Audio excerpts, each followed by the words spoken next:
reading the book of Galatians this week because Brother Dale has informed me that the Lord's dealing with him about having a series of sermons on the book of Galatians. And that always thrills me when I hear somebody's going to be teaching on that, because when I was on the hunting trip with Brother Branham in '64 up in British Columbia, Brother Branham taught me the book of Galatians. Well, he taught us all, but I felt like he was talking to me personally about everything he said. But the Bible that I have on my desk, the small one that I use to travel, I'm using a little bit larger one now, so the print's a little larger. But the Bible that I had with me then, Brother Branham used it, and I still have the notes and so forth there with that.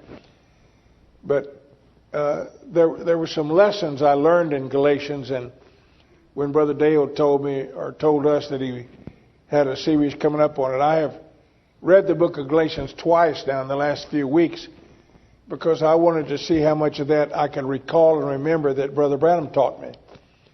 Well, this week I got to the 5th chapter of Galatians, and when I got down to verse 20, let's read that one, because I just, before Brother Dale gets to it, I want to say something about it, because I don't want him to steal my thunder, in other words. But this meant so much to me on that trip.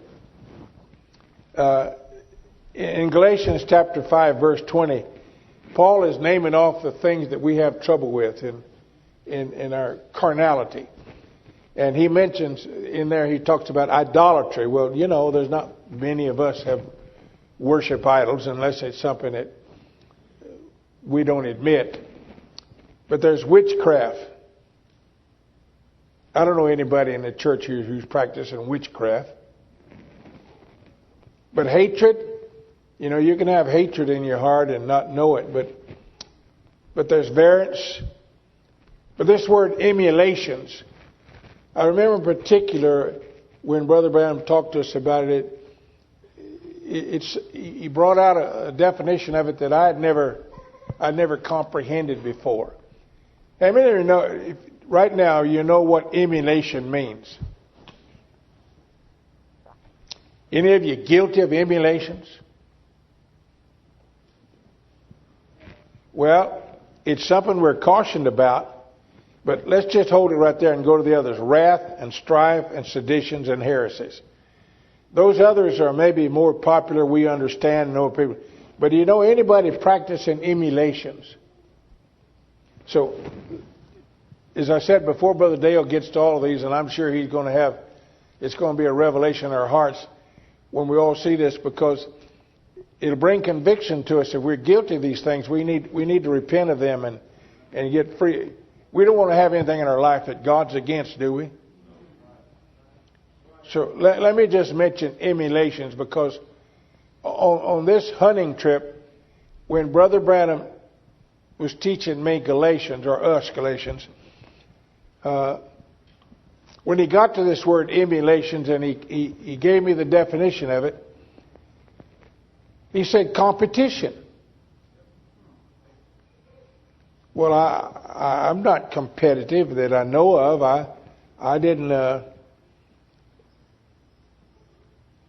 I'm not a competitive person that I'm better than you are and so forth. But there was two things happened on the trip that I noticed, because Brother Branham talked about competition, that I saw happen on this trip that taught me a very dear lesson. I just want to take a few minutes before the sermon this morning. When Brother Branham, when we got up there to hunt, our rifles had been in our hunting cases for several days in the car, and if a good hunter always takes their rifle out and they sight it in. The first time I ever really heard this, Brother Branham was coming through Beaumont in 1961, and he was coming to Tucson, and he was going to go pig hunting when he got here. And in order for me to try to get to have some time with him, I was a member of the gun club in Beaumont, and I offered to take Brother Branham out to the rifle range to let him shoot his gun some. And he shocked me. He told me, well, Brother Green, I'm going hunting in Arizona, and I only brought 3 bullets with me. Well, when I go hunting, I take 3 boxes or more. So it surprised me in 1961, in February when he was there, that he was coming all the way to Arizona to go hunting, and he only bought 3 bullets. And he went far enough to tell me what he's going to use those 3 bullets for. He said, I'm going to use one of them to test my gun to see if it's still accurate. The second one I'm going to use to test after I've sighted it in and adjusted it to see if it's true then. And the third one, I'm going to kill my pig with it.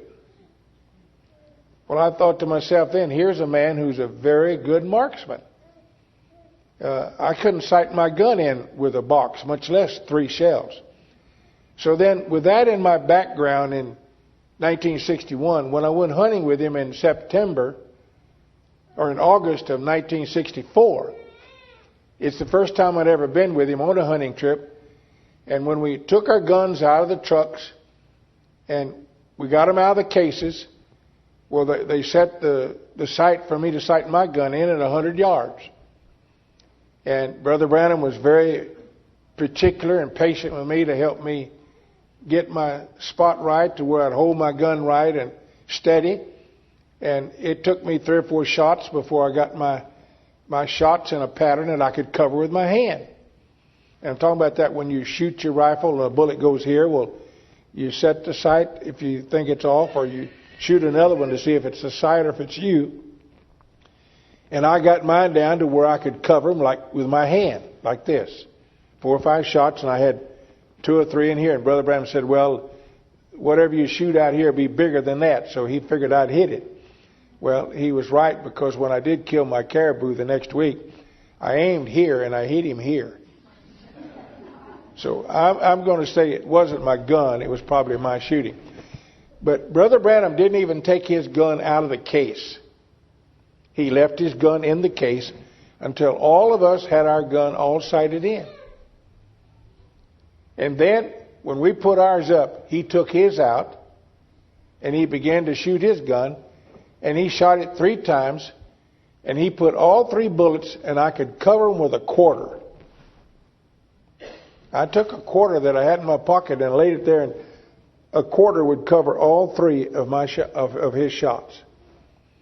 Well, that reminded me, and my memory is good enough, I remembered back in 61 that he's going to use 1 to sight it in, 1 to test it, 2 to sight it in if it was off, and 3rd one to kill his game. Well, I figured, okay, his gun's all right. But when he shot all 3 shots, and all 3 of them went in the size of a pattern of a quarter. Well, this is, I guess, what attracted my attention to competition.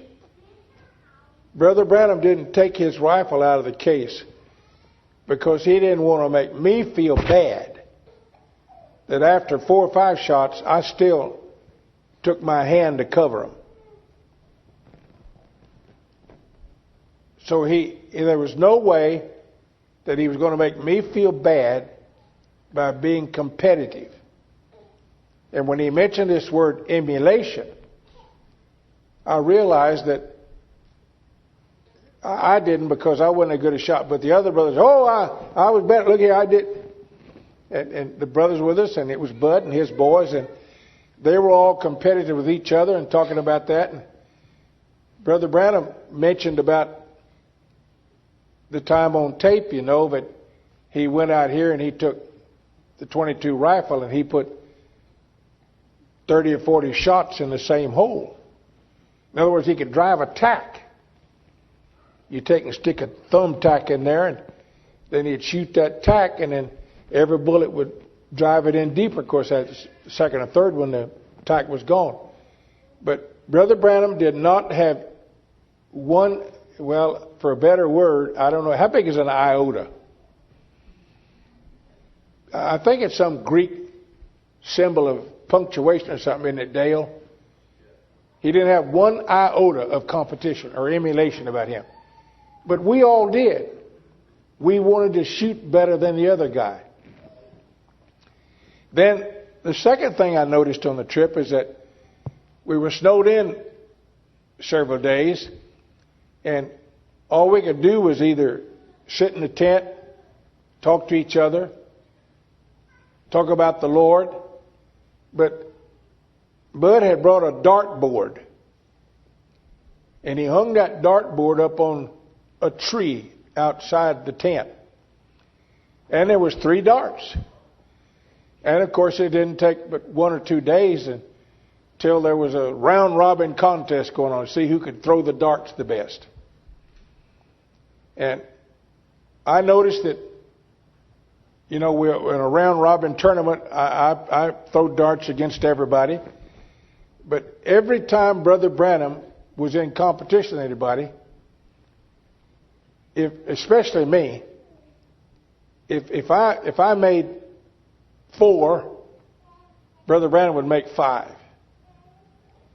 If I happened to get a 2, he'd make a 3. He was just that accurate with the darts.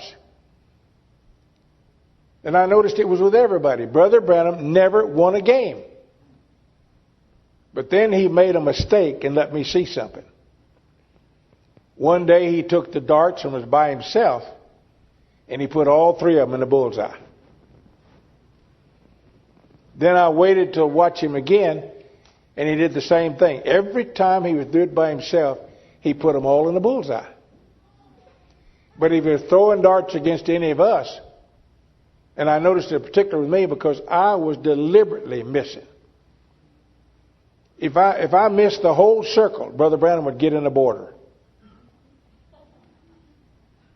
And I realized that Brother Branham was deliberately allowing me to win. And so in order to get an answer from him, I asked him, Brother Branham, why is it that when you're by yourself, you put all 3 darts in the bullseye? But with me, you deliberately allow me to win. And that's when he really taught me about emulations. He said, Brother Green, if there's any pleasure in winning, why don't I let you enjoy that pleasure? He said, I know what I can do with the darts. Therefore, why shouldn't I allow you to have the pleasure of winning? Now, folks, that seems to be so minute. But that's just how Brother Branham's character was. Now, this really spoke to me one time when I had Brother David Coote. He's a president and a chairman of the board of International Bible College in San Antonio, Texas. And we gave Brother Coote the kitchen out of here when we bought it, and he came here and preached for us a couple of services. And I happened to mention to him this experience I just told you about Brother Branham playing the darts and the word emulation, because somewhere or another, Brother Coote in his sermon mentioned emulation, these things. And I told him about how Brother Branham taught me about Galatians and the word emulation. And Brother David told me something. He says, Perry, he said, we don't have sports at International Bible College. But he said, my father and I have always allowed the students to play volleyball, because we have learned and observed through the years that there's a lot of character developed on the volleyball court. He said, when we allow the students to play volleyball, we try to show them that they should respect each other and they can be competitive without being obnoxious about it.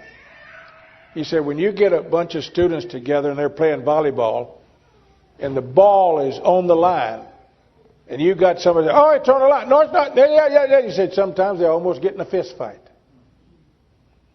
He said, but then ones who really have the right spirit, they'll say, that's all right. Yeah, brother, that's okay. You think it's online, it's okay. And I don't know, but I learned something from observation of Brother Branham in 61 and 64 and what Brother David Coote said about just a volleyball game. Now, the next time you play volleyball and you want to argue about whether it's on the line or off of the line, whether it was out of bounds, in bounds. You just stop and think, what kind of a spirit are you showing? You understand what I'm saying? Emulation. That's what Brother Branham described to me that it was. You say amen?